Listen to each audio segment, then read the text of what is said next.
Alhamdulillah, lahat ng papuri at pasasalamat ay nauukol lamang sa dakilang lumikha, ang Allah subhanahu wa ta'ala. Alhamdulillah, tayo magpasalamat sa Kanya, nashkuruhu. Tayo magpasalamat sa Kanya sapagkat una, ginawa niya tayong mga Muslim. Nilikha niya tayo bilang tao na sumasampalataya sa Kanya. Everybody say, Alhamdulillah.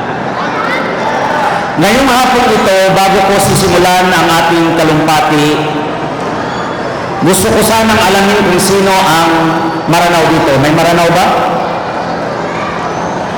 Adna Maranao, oh.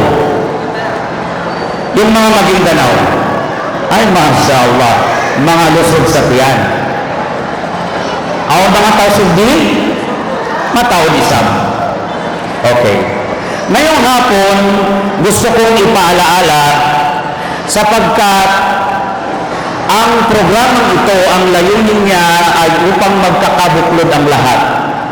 Ibig sabihin, regardless kung ano ang tribo mo, kung ikaw ay Maranao, kung ikaw ay Maguindanao, kung ikaw ay Tausug, ikaw ay Iyakan, Kagan, I am from Davao and I am Kalagan. Pero wag natin isipin yon. Ang programang ito ay nagbubuklod sa atin upang alalahanin na tayong lahat ay pantay-pantay sa pananaw ng Allah subhanahu wa ta'ala. Imagine, mashallah, ang unang speaker kanina at pangalawang speaker all the way from Marawi and Metro Manila, and they were both Maranao. And the third speaker was the Maguindanao, and the fourth speaker is Akagan. It symbolizes unity. Allah said in the Quran, "A'udhu billahi minash shaitanir rajim. Ya ayyuhan nas." Allah is calling the attention of everyone else, regardless of religion, regardless of color, and regardless of language. So Allah na pitkaluan tanuning, Allah is calling our attention. Tinawag tayo ng Allah subhanahu wa ta'ala, Ya ayyuhan nas, inna khalaqnakum min dhakarin wa untha. Allah created you from a single male and a single female. Ang Allah subhanahu wa ta'ala, inna khalaqnakum min dhakarin wa untha. Nilikha tayo mula sa isang lalaki at isang babae. At mula sa kanilang dalawa, nilikha ang iba't ibang uri ng tribo. Ngunit, I am not better than you, and you are not better than me. Hindi ka mas mainam sa akin, at hindi rin ako mas mainam sa iyo. Pantay-pantay tayo sa Allah subhanahu wa ta'ala. Inna akramakum, ngunit ang pinakamainam sa Allah, ang pinakamalapit sa Allah, ang pinaka-dear to Allah, the lovable one to Allah, those who have faith in mga tao, yung mga taong may takot sa Allah subhanahu wa ta'ala. Let us ask Allah, pangintano ko Allah, na mamayang pag-uwi natin, lahat ng natutunan natin mula kaninang umaga hanggang ngayong hapon ay mailagay sa utak. Mailagay sa utak at the same time ay gawin ng katawan. Inshallah? Inshallah? Tayyib. Ngayong hapon, okay, kaninang umaga ang pinag-usapan ay ang tinatawag na mga duty, mga responsibility ng magulang sa kanyang anak at ang responsibility ng anak sa kanyang magulang. Sa sunod na tagapagsalita, ipinaliwanag niya ang iyong karapatan sa iyong kapwa kapatid na Muslim.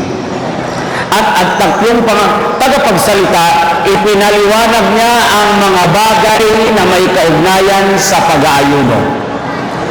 at lalong ipinaliwanag niya ang pag-aasawa ng higit sa isa. Tama? Sige, bago ako magpatuloy, sino na ang may gusto magpa-asawa ng dalawa? 3, 4. Meron? Ibig sabihin, wala pa po tayong natututunan. Dapat na miyaswatan iman to. Dapat.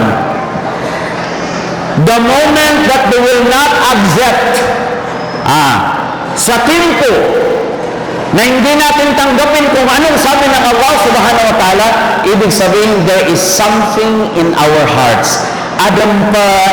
Meron pang problema yung ating heart. Akala ko kanina nagtatawanan na tayo dahil okay na tayo. Yes, Sheikh, papayag na kami, mashallah. Yung pala hanggang tawa lang pala. Subhanallah wa bihamdi. Now, why do we need to speak? Bakit kailangan natin pag-usapan ang may kaugnayan sa pamilya, ang may kaugnayan sa kapatid, ang may kaugnayan sa tinatawag na pagitan ng Allah at kanyang alipin, sapagkat marami, madakal, mataod, niya kadak-dakal, sumangataw, mag-aayuno sa buwan ng Ramadan. They are going to fast. Mag-aayuno, pero wala silang makukuha maliban sa uhaw at pagkapagod. Linto. Bakit? Limada. Dahil marami mag-aayuno na hindi sila magkakabati-bati ng kanyang kapitbahay. Tama, mali? Maraming mag-aayuno na hindi niya bati ang mismong kanyang kapatid. Subhanallah. Maraming mag-aayuno na hindi niya mismo bati ang kanyang magulang. Kaya ang simporsyon na ito ay paghahanda upang magkaroon ng pagkakaisa, makamit ang paraiso ng Allah subhanahu wa ta'ala. Alhamdulillah, slide please. Maybe ngayon pa lang tayo maka-experience kung ano yung aking sasabihin ay makikita ko ninyo on the screen. Alright? So no need to look at me. Hindi na kailangan tumingin sa akin. Manood kayo doon. Lahat ng sasabihin ko ay nandoon. Mga kapatid, sino ang gustong pumunta ng Maynila? Taas ang kamay. Walang gustong pumunta ng Maynila? Sino ang gustong pumunta ng Boracay? Taas ang kamay. Wala rin? Okay. The moment na masagot ninyo mamaya ang aking tanong, bibigyan ko kayo ng free round-trip ticket wherever you go in the Philippines. Deal? Deal or no deal? Deal! Alright. So you have to listen carefully because my question is on the screen. Makinig ha? Tama makinig ka no ha? Ha? Toy. First, eto na. These are the clue. Eto po yung clue ng ating mga question mamaya. Nandito lang yan. Ita-translate natin sa Tagalog para mas naiintindihan. Una, sabi niya, recognize the main source of a good life. Katawan o manusia, kaingatan sin tao, in main source of happiness. Okay? Main source of happiness. Maita, in kamatauran, madakal, marami sa mga tao ang nag-iisip na the good life lies on the money. Basta madakal kay pera, marami kang pera, your life is good. Ang inisip ng tao, kapag professional lahat ang kanyang anak, na life is good. Sabi ng speaker natin kanina, naintindihan mo na ibig sabihin ng politika, di ba? Ang nasa isip ng tao kapag he is holding a position, nasa kanya ang magandang buhay. Now, alamin natin, alamin natin ngayon, ano ba talaga ang source of happiness? Ano ba talaga ang pinanggagalingan ng magandang buhay? So that is number 1. Number 2, list down the duty of a servant to Creator. Ipalista, maililista mo mamaya, ano ba ang duty ng isang Muslim sa iko Allah? Okay? Ano ang iyong duty? Ano ang dapat natin gawin sa Allah? Sa Allah subhanahu wa ta'ala. Number 3, determine the main duty of every Muslim. Sa lahat ng duty ng isang Muslim para sa Allah, alin ang pinaka number 1? Mag-asawa na marami? Hindi. So, sasabihin mo sa akin, Ustad, okay yan. Do not talk about asawa ng madami. Kung hindi, baka hindi ka makababa mamaya. Alright. So please, turn off your cell phones or turn it into a silent mode. Okay? Kasi magpo-concentrate po tayo. Mamaya may tanong at meron po tayong round trip ticket going anywhere else in the Philippines. Okay? At hindi lang Cebu Pacific via Philippine Airlines. Kausap ko yung manager ng isang hotel yata kanina sa Tomas Morato, Quezon City. Sila yata mag-host sa inyo pag pumunta kayo doon, inshallah. Bi'iznillah. Tayo. Pangalawa, listen. You have to listen and listen and listen. Makinig po dahil mamaya bababa po ako dyan dahil yung matutulog, siya po ang aking tatanungin. Deal or no deal? Deal. Okay. Then take note important matter and then please participate. Let's move on. Let's begin with this one. Let us answer this trivia. Trivia po ito ha. Alam niyo ba? Hindi pa nga natin alam, kaya aalamin eh. Alam niyo ba? Did you know that the source of a good life lies upon the performance of our duty to Creator? Ibig sabihin, alam ba natin na ang dahilan ng magandang buhay in sabapan, okay? Yung dahilan ng ay nakadepende kung paano natin ginagawa ang duty natin sa Allah. Sasabihin mo sa atin, sinungaling ka? Bakit may mayaman na hindi naman Muslim? Bakit ang daming mayaman na hindi naman nagdadasal? Sinungaling ka? Sinabi mo. Okay, take note ha. The source of good life lies upon the performance of our duty to our Almighty Creator. Ibig sabihin na ang magandang buhay ng tao ay nakadepende sa kanyang pagsunod sa Allah subhanahu wa ta'ala. Let us see this one. Allah said in the Quran, A'udhu billahi minash shaitanir rajim. Man 'amila salihan min dhakarin wa unsa. Sabi ng Allah sa banal na Quran sa surah An-Nahl, ayah number 97. Please take note. Man 'amila salihan min dhakarin wa unsa. Sino sabi ng Allah subhanahu wa ta'ala ang gumawa ng mabuti mula sa mga kalalakihan at mga kababaihan? So sabi ng Allah, ito po ay sabi ng Allah. Sino sabi niya ang gagawa ng kabutihan mula sa mga lalaki at mula sa mga babae? Ang promise ng Allah. Sino nag-promise? Again, sino nag-promise? Ang promise ng Allah, فَلَنُحْيِيَنَّهُ حَيَاةً طَيِّبَةً. Ibibigay namin sa kanya ang magandang buhay. Ustad, nahihirapan ako, wala akong hanap buhay. Ustad, nagsasala ako pero napakahirap ng buhay ko. Pero sinasabi mo, فَلَنُحْيِيَنَّهُ حَيَاةً طَيِّبَةً. فَلَنُحْيِيَنَّهُ, bibigyan namin siya ng buhay na marangya. Mapiyagin, akaw-yabuyan. Magandang buhay. وَلَنَجْزِيَنَّهُمْ أَجْرَهُمْ. Nambula sa namisihan.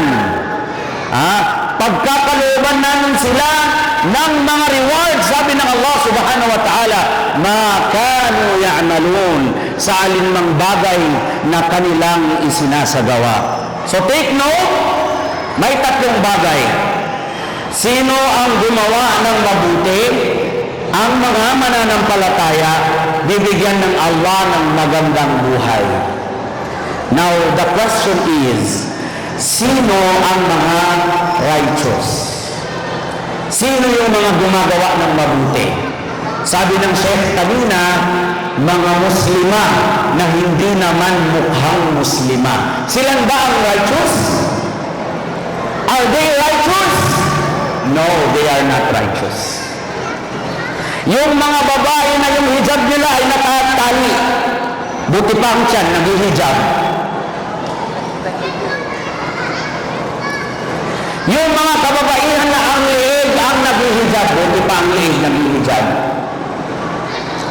Yung mga nag-hijab na tila bang parang suman. Alam niyo suman? Parang pastil, binalot ng pahigpig, pero nakahijab. And that is how ganun natin ini-interpret ang sinasabing salih. Pero according to the ayah, it is not the salih. Now ang tanong, isiyo? Antaw? Sino? Sino yung mga salih? Sabi ng Allah subhanahu wa ta'ala sa Quran. Ito po yung salih. Okay? Sabi ng Allah, yu'minuna billahi. So yun daw yung salih. Yung lahat ng naniniwala sa Allah ay sila ang matatawag na salih. Sinong naniniwala sa Allah? Taas ang kamay. Taas ang kamay. Naniniwala, di ba? So mamaya, aalokon kayo ng asawa mo. Naniniwala ka, di ba? Mag-aasawa ko ng pangalawa. Patay tayo dyan. Unang kondisyon para maging salih, yu'minuna billahi wal yawmil akhir. Mga taong naniniwala sa Allah at naniniwala sa kabilang buhay. Wa ya'muruna bil ma'ruf. Yung mga taong nag-uutos ng mabuti. Wa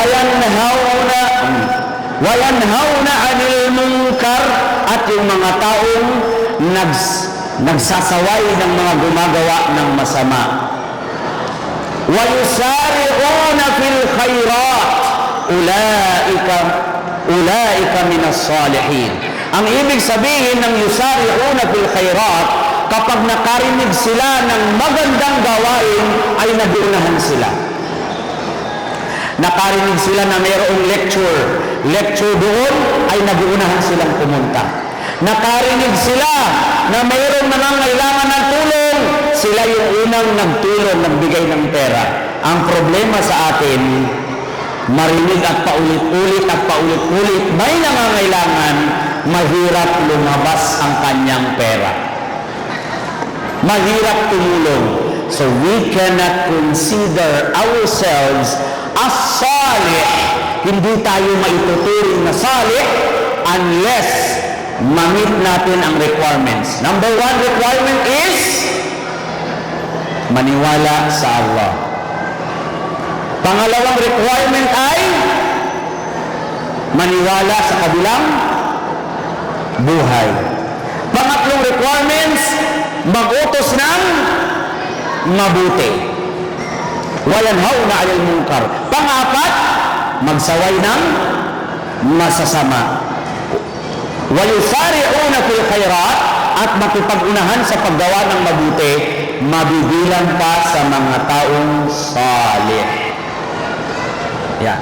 So yun yung tinutukoy kanina. Ibig sabihin, magiging maganda ang iyong buhay kapag ikaw ay maniwala sa Allah, maniwala sa kabilang buhay, mag-uutos ng mabuti, magsasaway ng masama, at makipag-unahan sa paggawa ng kabutihan.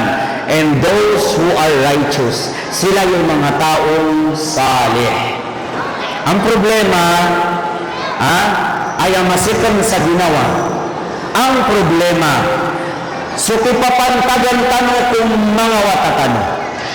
Ha? Yung ating obligation sa ating mga bata, sa ating mga anak. Minsan nakita na natin ay hindi tayo nag-uutos ng mabuti at hindi rin tayo nagsasaway sa kanila ng masama. Hinahayaan na lang natin. Papaano tayo mapapabilang sa mga taong salih? Kasunod nito, sino ang tinatawag na mu'min? Are we claiming ourselves that we are mu'min?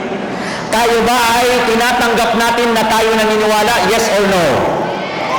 Naniniwala ba tayo na tayo mu'min? Pawala-wala eh. Yeah. Yeah. Again. Naniniwala ba tayo na tayo naniniwala sa Allah? Tinatanggap ba natin? Sige. Tingnan natin yung ayah. Sabi ng Allah sa Quran, إنما المؤمنون الذين إذا ذكر الله. Ang mu'min daw, yung mu'min, pinapaliwanag ko lang po kung sino, ulitin ko lang po pinapaliwanag ko lang kung sino ang bibigyan ng Allah ng hayatan tayyibah. Sino yon? Yung mga salih. Pinaliwanag ko rin sa inyo kung sino ang mga salih. Sino yon? Yung naniniwala sa Allah, naniniwala sa kabilang buhay, nag-uutos ng kabutihan, nagsasaway ng kasamaan, nakipag-unahan sa kabutihan. Yun yung salih. Wa huwa mu'min. Siya ay mu'min. Then I am going to explain to you kung sino ang mga mu'min. Sabi ng Allah, innamal mu'minuna alladhina idha dhukira Allah. Katotohanan, ang mga mu'min, sila yung mga taong kapag inalala nila ang Allah, wajilat qulubuhum, putabadin sa mga puso. Kapag nakarinig sila ng pag-alala sa Allah subhanahu wa ta'ala, anong nangyayari? Nanginginig ang kanilang puso. Sige na, magbasa tayo. Bismillahirrahmanirrahim. Nanginig ba puso natin? Ustad, I don't know my feelings. Every time na marinig mo ang Quran, kapag hindi tinatablan ang puso mo, ibig sabihin, hindi mo pa pwedeng i-claim ang sarili mo na mu'min ka. Hindi pa. Kasi yun ang sinabi ng Allah, innamal mu'minun. Innamal mu'minun. Ayabu. Yun ang sinasabi. Ayabu. Siya lang. Siya lang ang mu'min. Ano ang kanyang quality? Idza dzukirallah wajilat qulubuhum, naputabadun o kaya nanginginig ang kanyang puso. Wa idza tuliyat alaihim ayatuhu zadatuhum imana. Kapag binabasa sa kanya ang mga ayatan ng Allah, ay nadadagdagan ang kanyang pananampalataya. Ayan. Wa mimma wa ala rabbihim yatawakkalun, at sila ay nagtatawakkal sa Allah subhanahu wa ta'ala. Alladhina yuqimuna as-salah wa mimma razaqnahum yunfiqun. Yung mga mu'min daw, kapag nakarinig ng Quran ay nanginginig ang kanilang mga puso. Ang mga mu'min daw ay ang mga taong nagsasagawa ng pagdarasal. Ang mga mu'min daw ay ang mga taong gumagastos ng kanilang pera para kanino? Para sa Allah subhanahu wa ta'ala. Imagine, ang program na to, subhanallah wa bihamdi, ay hindi natutulad sa ibang programa na ikaw pa'y magbabayad ng ticket and so on. Everything is provided for the sake of Allah subhanahu wa ta'ala. Walhamdulillah. So sabi ng Allah, sino mang yaong nanginginig ang kanyang puso kapag narinig ang Quran, sino mang yaong mga taong nagdadasal, sino man yaong mga taong naggagasto para sa Allah, sila man ang tunay na mu'min. Sila yung totoong Muslim. Sila yung totoong mu'min. So meaning, magiging salih ka, magiging mu'min ka, bibigyan ka ng Allah ng magandang buhay. Provided na gagawin mo yung pagiging salih at isa ka sa tinatawag na mu'min. Now, Ustads, bakit ano po ba ang magandang buhay? Ano bang tinutukoy natin magandang buhay? Maganda ba yung buhay natin kapag marami tayong pera pero marami tayong problema? Hindi. Tingnan mo ang politika sa buong Pilipinas ngayon. Ano ang dinadanas natin ngayon? Maganda ba ang buhay kapag ganon? So, money is nothing.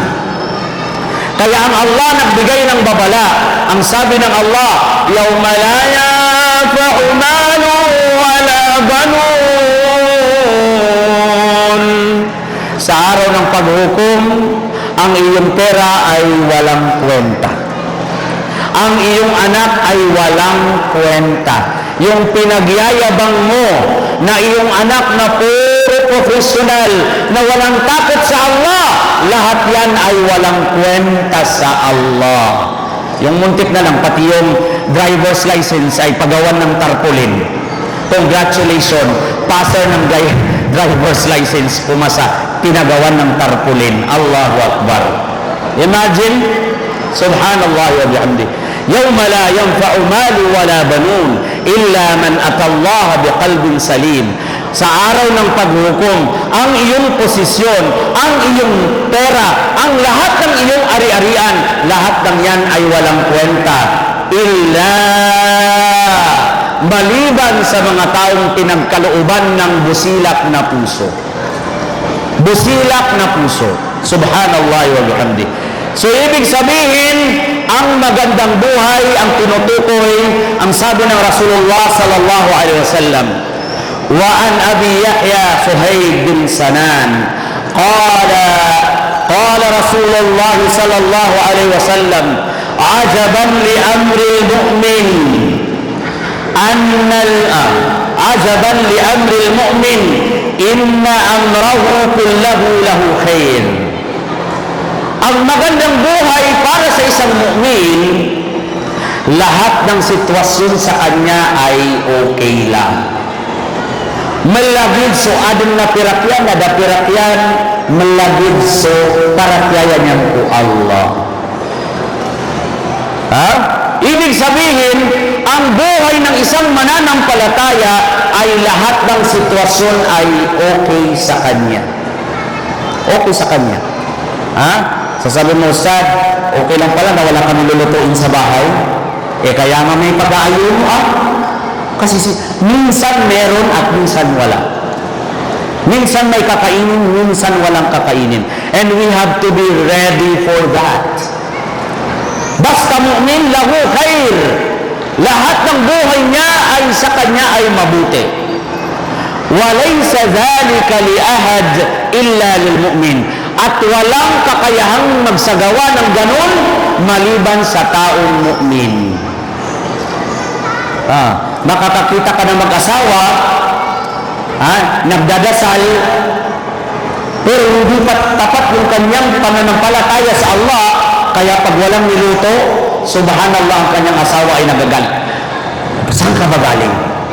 Bakit wala ka dalang pagkain? And so on and so forth.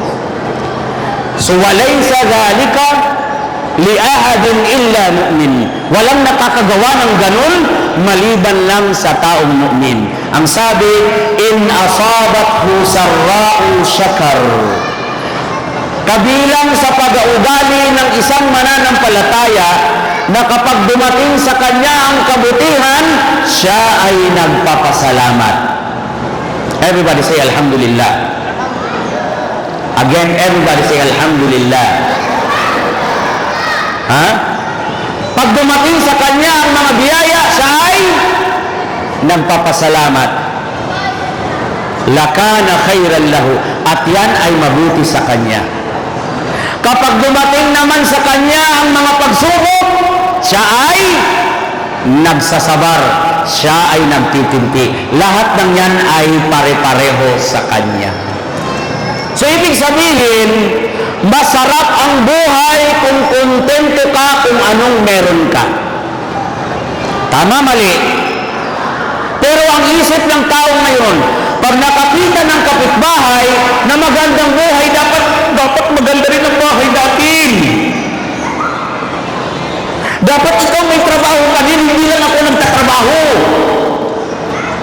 Dapat mga anak natin lahat professional, kahit hindi nagsasala, walang problema sa kanila.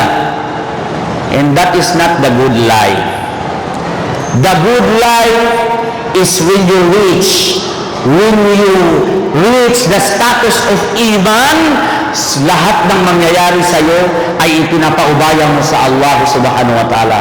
Yun ang masarap na buhay. Hindi masarap sa buhay yung marami kang business. Okay, I'll tell you marami kang business. Tulog pa ang mga anak mo, pagkagising nila, wala ka na. Kasi pumunta ka na ng padian, ikaw ay namalengke na para sa iyong ibibenta. Pag uwi mo ng bahay, tulog na yung mga anak mo. Hindi kayo nagkita ng ilang taon ng anak mo because you are busy, naging busy ang buhay mo sa dunya. Namya puno-puno mambo ang puso ka dunya. Napuno ng dunya ang iyong puso. Kaya ano man ang sabihin, nagkakaroon ng problema. Kaya sabi, kapag dumating sa kanya ang kabutihan, siya ay nagpapasalamat. Kapag dumating sa kanya ang pagsubok, siya ay nagtitimpi. Pero ang tao ngayon, kapag dumating ang kabutihan ay thank you. Kapag dumating ang pagsubok, anong ginagawa? Sinisisi pa ang Allah subhanahu wa ta'ala. Ya Allah, bakit ako ganito? Ya Allah, bakit ganito ang mukha ko? Ya Allah, bakit ganito ang bahay namin? Ya Allah, bakit ganito ang mga anak ko? Subhanallah wa hamdi. Ajaban li amril mu'min. Nakakamangha ang buhay ng isang mananampalataya sapagkat pag dumating sa kanya ang kabutihan, siya ay nagpapasalamat, at kapag dumating sa kanya ang pagsubok, siya ay nagtitimpi. Yun na ang pinakamagandang buhay sa mundo. Bakit ko sinasabi sa inyo pinakamagandang buhay? Because yung posisyon mo, itatanong yan sa Allah, ng Allah sa kabilang buhay. Yung every single sintado mo na nasa bangko, itatanong yan sa iyo ng Allah subhanahu wa ta'ala. Masarap yung wala kang pinamumunuan, walang itatanong sa iyo. Ang pinamumunuan mo lang ang sarili mo at pamilya. Sinasabi mo ngayon, Ustad, okay lang pala na wala na akong pera, wala na palang itatanong sa akin. Mind you, sa dami ng pera mo, marami kang tanong sa kabilang buhay. Sa taas ng posisyon mo, sa taas ng tanong sa iyo sa kabilang buhay. Subhanallah. Hindi masama maging mayaman. Hindi masama maging head. Hindi masama. Provided na ikaw ay may takot sa Allah subhanahu wa ta'ala. Ngayon sabi mo sa akin, Ustad, paano na lang ang mga artista? Magandang buhay nila.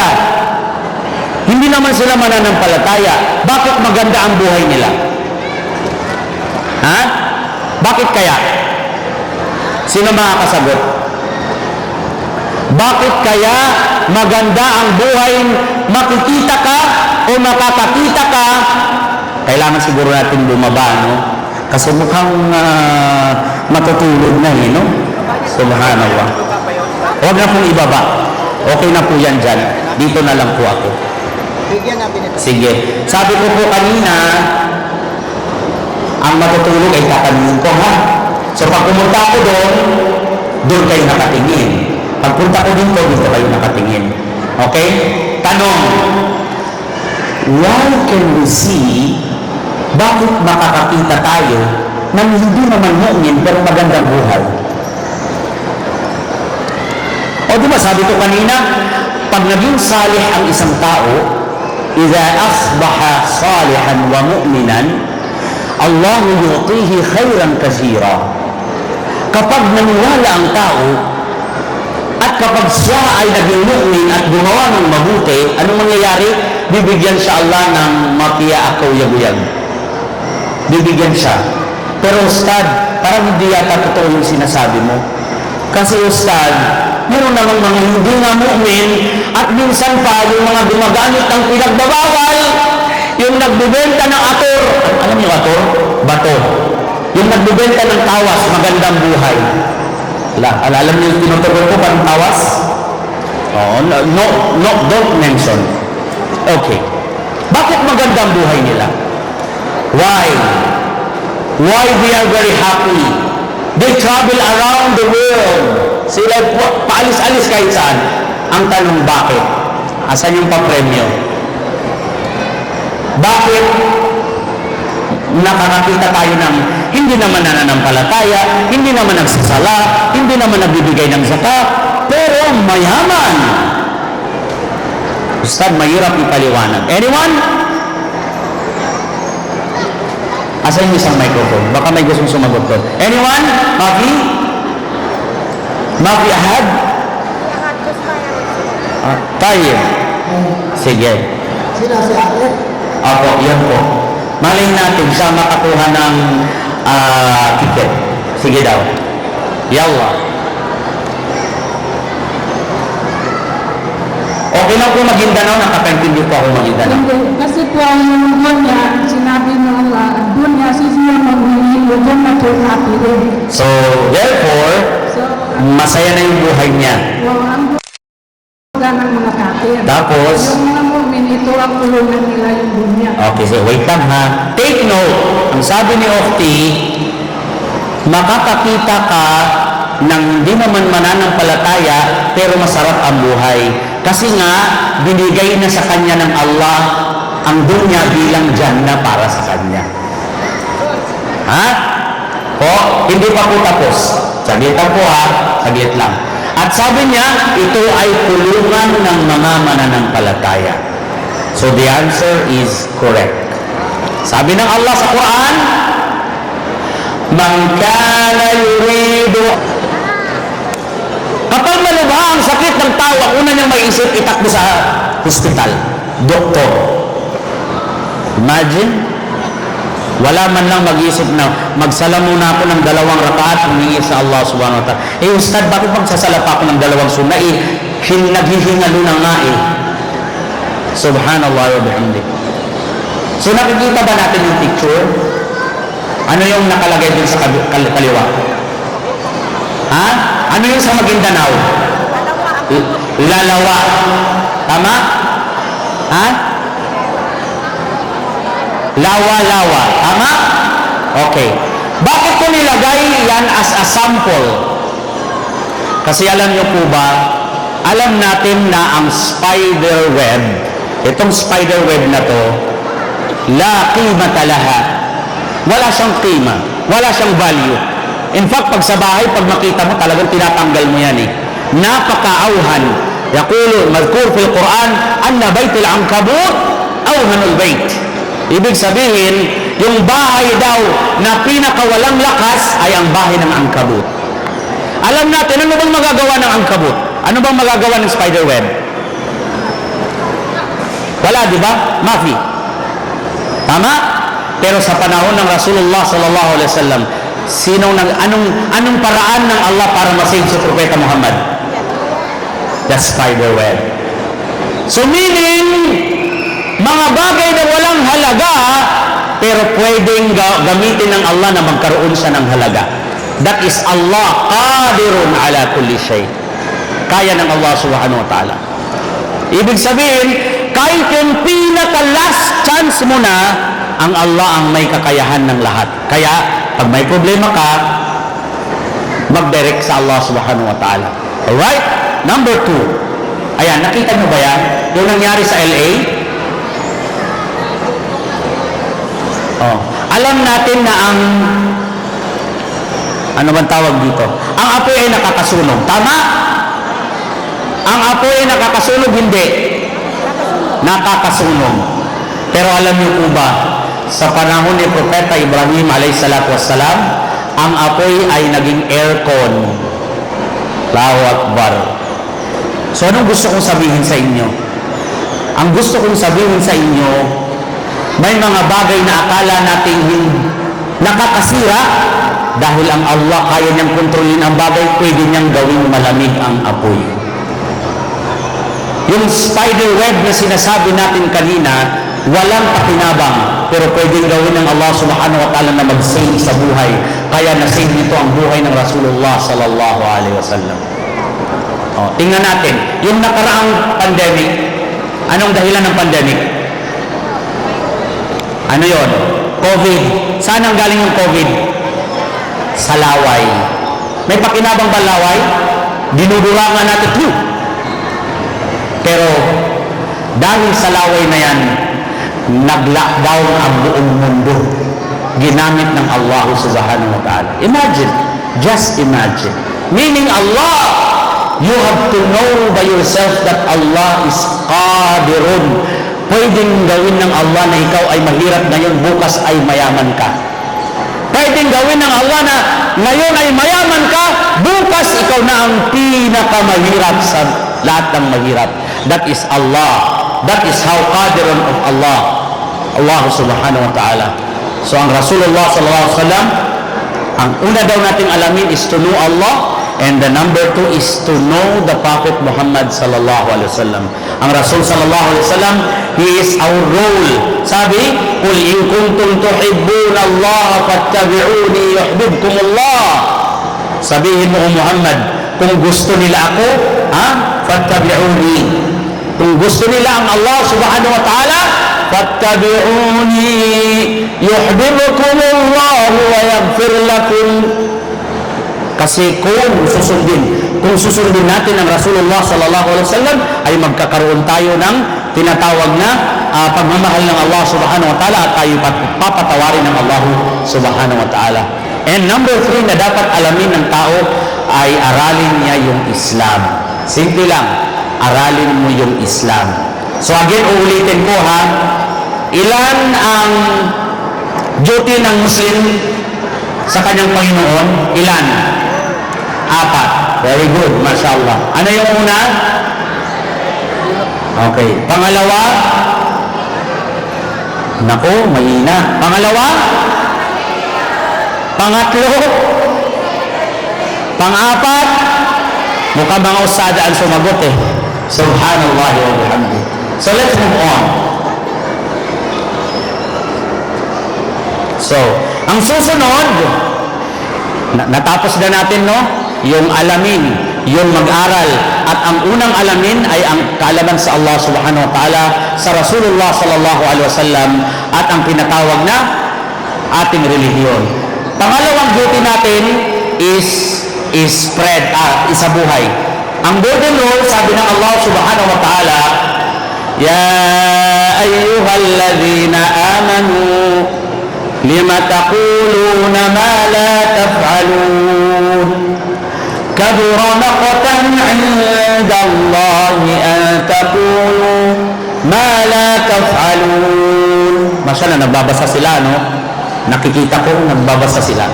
Sabi ng Allah subhanahu wa ta'ala, "O mga mananampalataya, lima taquluna ma la taf'alun." Huwag kayong magsabi ng mga bagay na hindi nyo naman gagawin. So that's the golden rule.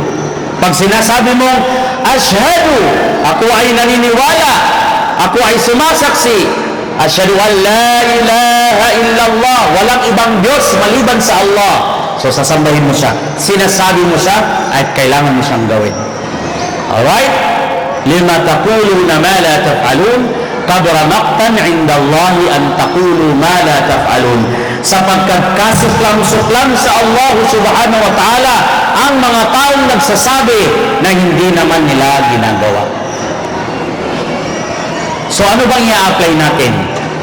Okay? Ang i-apply natin, "Wa ma khalaqtul jinna wal insa illa liya'budun." Yan yung aya niya. Nilikha tayo ng Allah para sambahin siya. So anong ibig sabihin? Ibig bang sabihin ay magdasal na lang tayo buong araw? Sabi ng Allah, "Wa ma khalaqtul jinna wal insa illa liya'budun."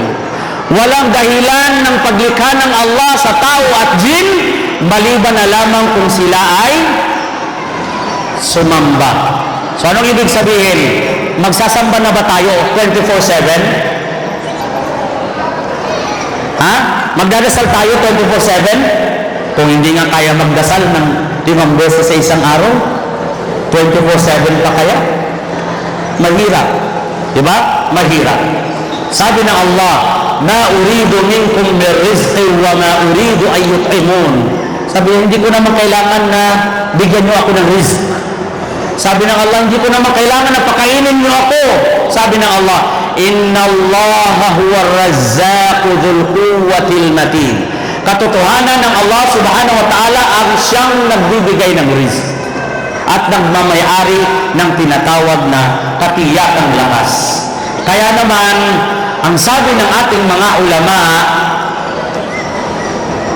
Assalamualaikum. Okay pa ba? Okay. Kala ko hindi na, ha? Kasi titigil na tayo. Alright. Sabi ng ating mga ulama, ang ibada ay general term. General term ng ibada. Lahat daw ng gusto ng Allah, lahat ng magugustuhan ng Allah, magmula sa iyong salita, magmula sa iyong gawa, ito man ay sikreto, ito man ay hayag, lahat yan ay may ituturing na ibada. Ibig sabihin, ang mga babae, kapag nagsaing ng kanilang pagkain at hihain sa kanyang pamilya, ito ay may tuturing na ibada. Kasi taking care of the family is one form of ibada. Pag pinaaral mo yung iyong mga anak sa madrasa o even sa English para makakuha ng kaalamang ito na magagamit niya sa dunya at magagamit niya sa kabilang buhay, and it is ibada. It is ibada. So ibig sabihin, lahat ng gawain ng tao, sekreto o hayag na gusto ng Allah ay may tuturing na ibada. Ngunit, isa lamang ang pinaka-priority ng lahat. Sa lahat ng ibada, sa lahat ng gagawin nating kabutihan, isa ang pinaka-priority. Ano yun? Sinong sasagot? Bigyan mo ng ano? Alvin. Brother Alvin. Jazakallah khair. Sinong sasagot? Ano ang pinaka-priority? Ayun, may nagtaas, 2 kamay pa. Nasa dulo pa talaga. O sige daw, subukan natin. Naubos ba yung tigpa 500 natin kahapon? Napamigay ba? Sige, bigyan mo. Ayun, 2 kamay. Ayun sa Sino? ayun, sa dulo, yung sa ilalim ng ano, sa ilalim ng board. Sige, ang tanong ay hindi pwede. Hindi pwede. Kilala ko. Kilala ko yan. Hindi yan pwede. Hindi. Kasali sa organizer yan eh. Hindi pwede. Ayun. Sige, ayun na si Ukhti. Ang tanong, ang sabi ko, ang ibada ay general term. Magsaing ka para sa asawa mo, ibada. Magpaganda ka para sa asawa mo, ibada. Ang problema, pagpasok ng asawa mo, nagmukha ka namang kaya ka nga pinapalitan eh, joke. Sorry. Diba? Dapat, mas maganda tayo pa sa harap ng husband natin. Okay ba yun? O anong rason na magpo-post ka sa Facebook? Gumagamit ka pa ng apps. Mas maganda ka sa Facebook. Pagdating sa totoong buhay, it's a prank. Lawag ba? Okay, this is now the question. Ang daming ibada na pwedeng maituring. Ang daming ibada. Magsabi ka ng mabuti ay maituturing na ibada. Ibada, Masya Allah. Now, ang tanong, sa lahat ng ibada na ito, alin ba talaga ang pinakauna mong gagawin? Ano ang pinakaunang ibada? Nalaman mo na ang Allah ay may Panginoon. Nalaman mo na nandiyan ang Rasulullah sallallahu alaihi wasallam. Nalaman mo na ang tamang akida. Now, ngayon ang tanong, alin ang uunahin mong isa sa buhay? Yes? We should prioritize. Allah sallallahu alaihi wasallam sa hadith at-Tirmidhi, inna awwala ma yuhasabu bihi al-'abdu yawm al-qiyamati min 'amalihi as-salah. ang kauna-unahang itatanong sa kabilang buhay ay ang salat. Sabi ng Allah sa Quran, fawailul lil musallin. Sabi ng Allah, fawailul lil musallin. Inulit-ulit natin, no? Fawailul lil musallin, sabi ng Allah. Kaparusahan sa mga taong nagdadasal. Allahu Akbar. Nagdadasal, kaparusahan. Paano kaya ang hindi nagdadasal? Again, paparusahan daw ang mga nagdadasal. Fawailul lil musallin. Paparusahan ng mga nagdadasal. Ano naman kaya ang hindi nagdadasal? Ilang parusa? Doble-doble ang parusa. Sinong nagdadasal? Napaparusahan. Alladhina hum an salatihim sahun. Yaong mahilig manood ng kardo. Hihintayin mo nang matapos bago magsala. Yung laging nagpapahuli ng sala. Alladhi yata'akharu bis salah. Ibig sabihin, nagdadasal ka na, palate-late ka pa, hulog ka rin sa impyerno. Eh, nahulog nga sa impyerno, nagpapahuli ng sala, paano naman kaya ang hindi nagsasala? Eh di, mas masusunog ng masusunog ng masusunog. Awalu mayo, sabi ni ate, natamaan. No, tabi-tabi po, bato-bato sa langit, ang tamaan may bukol. Yeah. Inna awwala, ang kauna-unahang itatanong sa kabilang buhay ay ang salah. Fa in saluhat faqad aflaha wa anjah. Kapag successful daw ang sala mo, hindi yung parang manok, Allahu Akbar, sabi Allah, para kang hinahabol, may magnanakaw no? Dapat, when you say Allahu Akbar and you feel that Allah is really good, na kahit ano mang dumating na unos sa ano pa man dyan, wala kang pakialam because Allah is great. Bismillahirrahmanirrahim. Iniintindi mo yung bawat binabasa mo. Ang problema mo, hindi mo naiintindihan yung binabasa mo. Kaya, Bismillahirrahmanirrahim, Allahu Akbar. Kasali yun sa parurusahan ng Allah. Yung magnanakaw, al-muflis. Yung mga lugi sa kabilang butang. Kasi pa-as if, para sabing mayaman, Allahu Akbar. Hindi biro ang maraming obligasyon sa buhay. Sabi ng Allah, وَمَنْ أَعْرَضَ عَنْ ذِكْرِي فَإِنَّ لَهُ مَعِيشَةً ضَنكًا وَنَحْشُرُهُ يَوْمَ الْقِيَامَةِ أَعْمَى. At babangunin sila sa kabilang buhay na mga bulag. Allahu Akbar.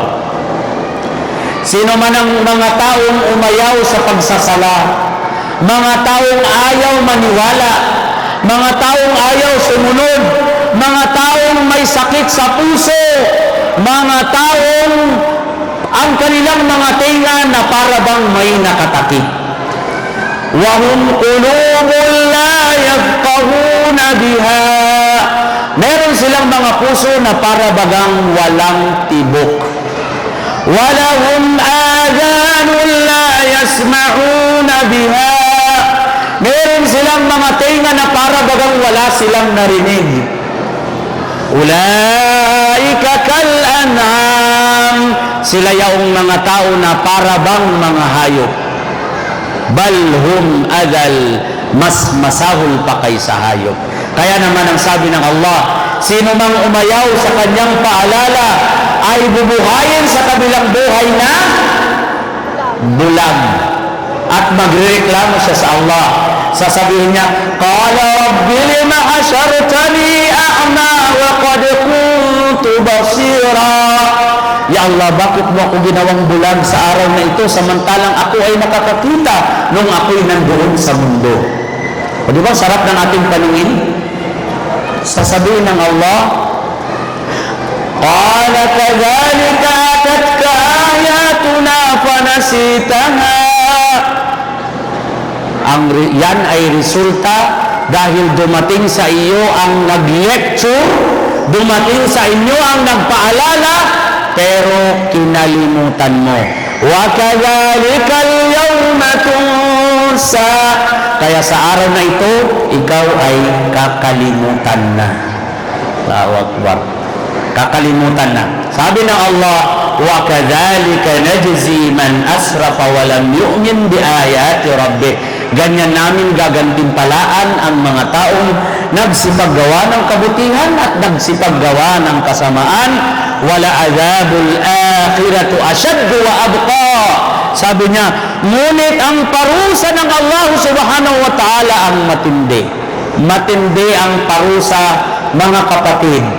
Matindi ang parusa ng Allah.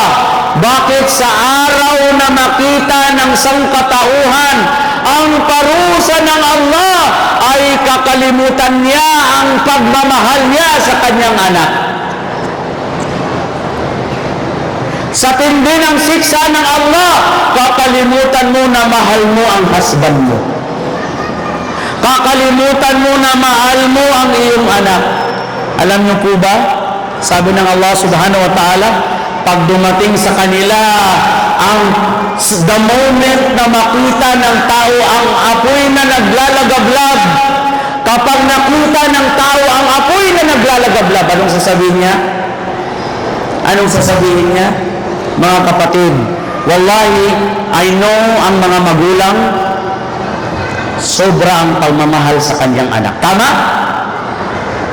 Pag nagkakasakit ang anak, sino ang hindi natutulog? Ang tatay? Ang tatay, anong ginagawa? Humihiling. Sino nagpupuyat? Ano? Sobrang sakripisyo mo, nanay,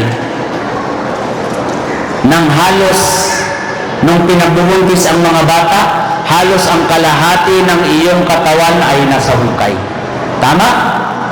Sa sobrang pagmamahal mo sa iyong anak, halos ayaw mong padapuan ng lamok. Sa sobrang pagmamahal. Sa sobrang pagmamahal mo sa iyong anak, halos hindi mo siya mapag-aral sa madrasa basta makapunta lang sa magandang school. Tama, mali?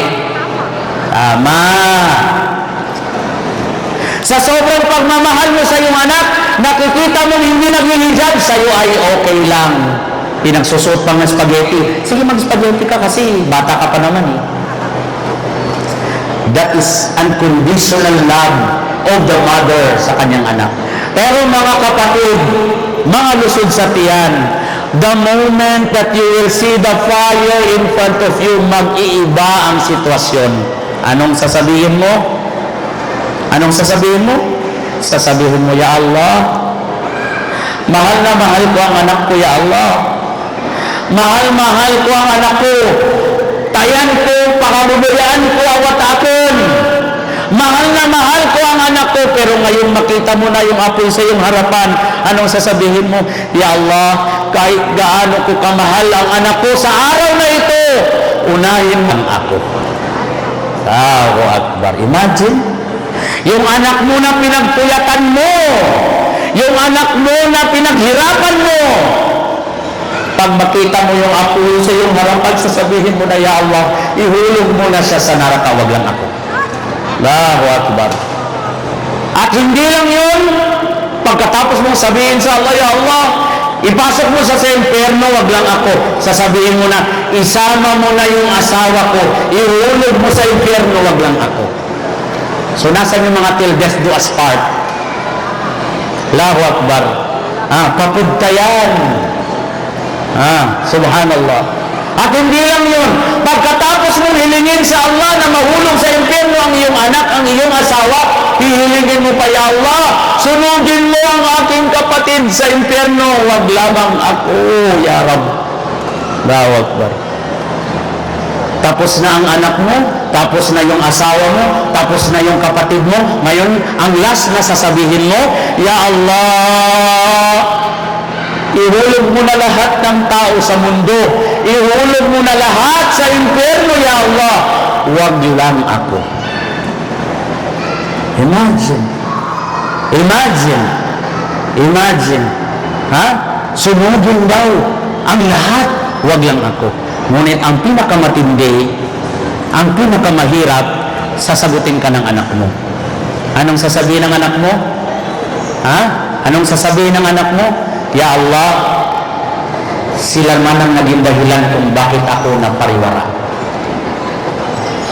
Sila man ang nagpaaral sa akin sa English, hindi nila ako pinaaral sa madrasa. Sila man ang naghanap buhay para maging nurse ako. Kahit hindi ako marunong magsala, hindi ako marunong magbasa ng Quran. Kaya ngayong araw, Ya Allah, doble-doblehin mo ang siksa sa kanila. Bahot. Ang anak mo na pinaaral mo, yung anak mo na hindi mo pinadapuan ng lamok, sasabihin niya, Ya Allah, sila ang naging dahilan kaya ako'y napariwara sa Islam, kaya sunugin mo sila sa impyerno at bigyan mo sila ng doble-dobling mga siksa. Kaya naman mga kapatid sa pananampalatayang Islam, isipin natin ngayong buwan ng Ramadan, it is about time to change. It is about time to change. At ang pag-change, hindi lang tayo mag-change kasi bulan ng Ramadan. Alam niyo po bang nakakalungkot ang mga sisters at mga brothers? Anong inisip? Hindi pa nagsisimula ang buwan ng Ramadan, nag-iisip na ng ano kaya ang isusuot ko sa Eid? Hindi pa nga nagsimula. Eid na ang inisip. Yung iba naman, ano kaya ang idadahilan ko para hindi ako makapag-ayuno? Siguro may ulcer ako. Ang daming palusot. Allahu Akbar.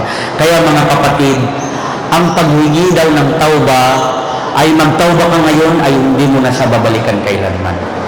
So pag nagtaubat ka ngayon at pag tinanggap ng Allah ang iyong taubat, huwag mo nang sayangin.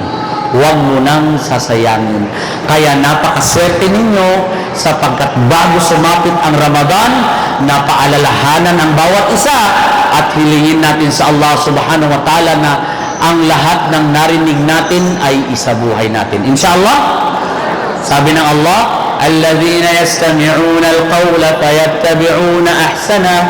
Sila yung nakarinig ng magandang balita at isinasabuhay nila. Sila yung mga taong pagkakalooban ng guidance ng Allah subhanahu wa ta'ala.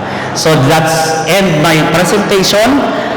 But before that, sabi ko kanina, sino po ang makakasagot ay bibigyan po ng round trip ticket. Are you ready? Ay, walang gustong sumagot. Ayaw nyo? Wala? Libre yan. Libre. Ibibigay ang ticket via Philippine Airlines. Yes, balikan. Baka naman, round trip ticket. Walang sasagot? Tanong muna. Alam nyo, merong umatin siguro doon kahapon, umatin dito kasi baka maulit yung topic. Hindi ko na ulit yung topic. Magkaiba ko yung topic kahapon at magkaiba ko yung topic today. Sige, hindi po ako magtatanong, pero sino po ang malakas ang loob na i-summarize niya into 4 points lang? 4 points lang ang summary na gusto kong marinig sa kanya. Pag na-summarize niya ang sinabi ko kanina, bibigay ko sa kanya ang round trip ticket for free. Kahit saan siya pumunta. O, wag lang sa labas. Kasi free ka lumabas. Bahala ka sa buhay mo do. Yalla! Naam. Meron ba? Meron. Challenge accepted. Yung no coaching ha? No coaching. No coaching. Sino? Summary. I think it is 4 or 5 lang na points. Yung summary. Kung matumbok mo yung summary na yan, then congratulations, I'll give you round trip ticket via Philippine Airlines wherever you go in the Philippines. Sige. Yalla. Pwede na may tuligo. Pwede may tuligo. Walang problema. Yes. Ilang taon ka na? Ha? Ang problema, pag nanalo ka, kailangan mo ng chaperon kasi hindi pwedeng lumipad ang 15-year-old.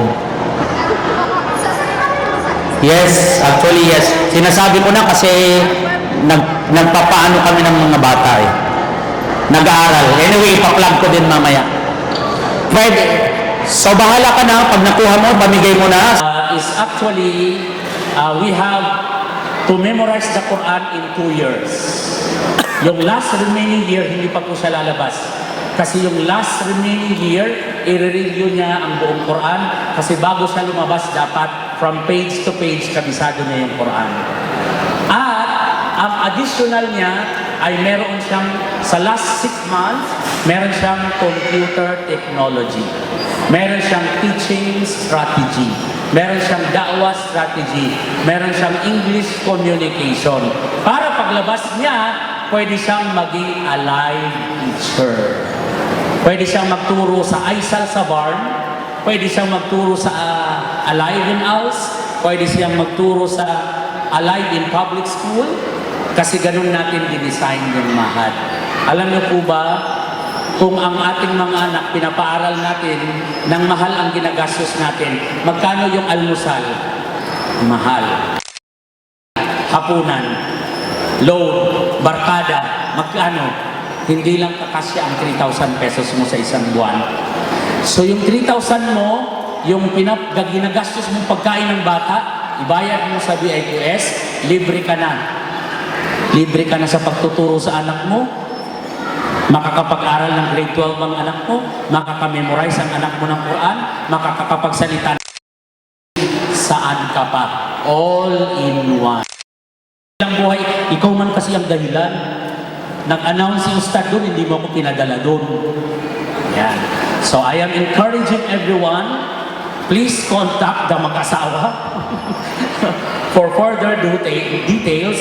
Contact ang mag-asawa kasi on July, mag-open po kami ng panibago.